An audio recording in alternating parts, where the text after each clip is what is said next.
My name is Fiona Esfandiari. I am an obstetrician gynecologist. I was diagnosed with unexplained infertility, which can be, I think, one of the most frustrating diagnoses because there's not a reason why. Being as though we'd already been through some of the treatment options, the next step for us that was recommended was in vitro fertilization. My husband and I had been trying to get pregnant for about a year.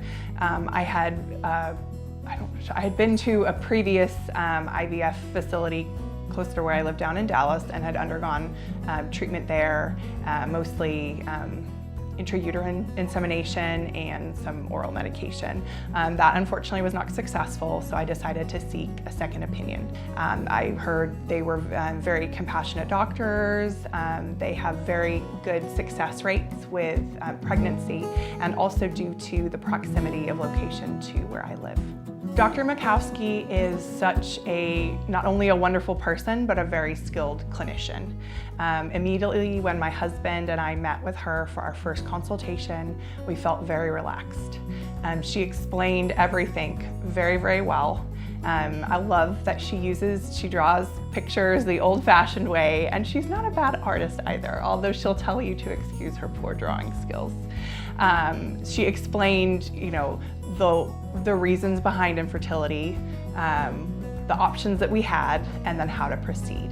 And after our first consultation, we felt empowered again, and we felt positive for the first time in several months.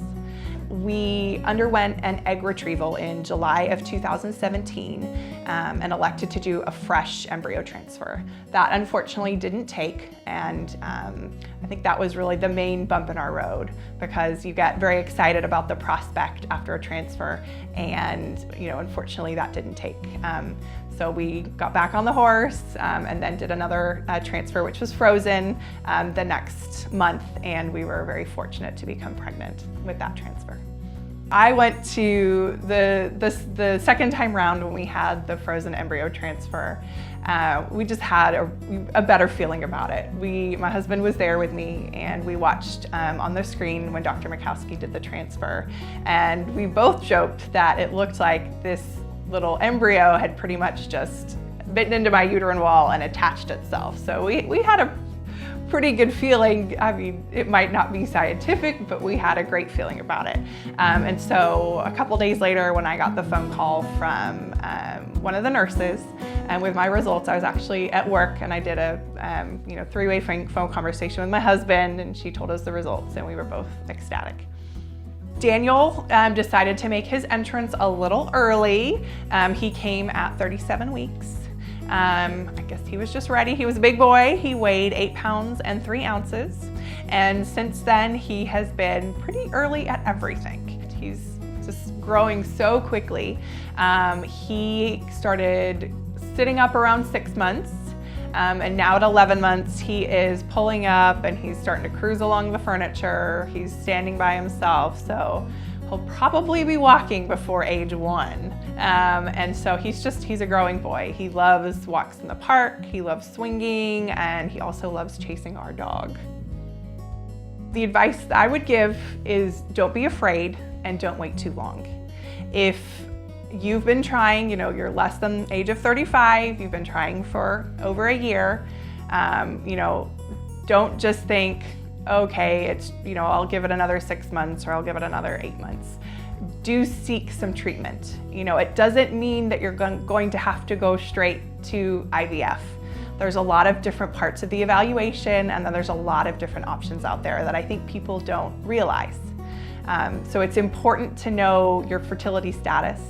And it's also important just to go for just general information, I think, as well. We are doing great. As I said, my son's gonna be 1 in April, and we recently moved to Austin. So we are enjoying the hills and the outdoors there. We definitely miss it here up in Frisco, but we are planning to try and have our second child.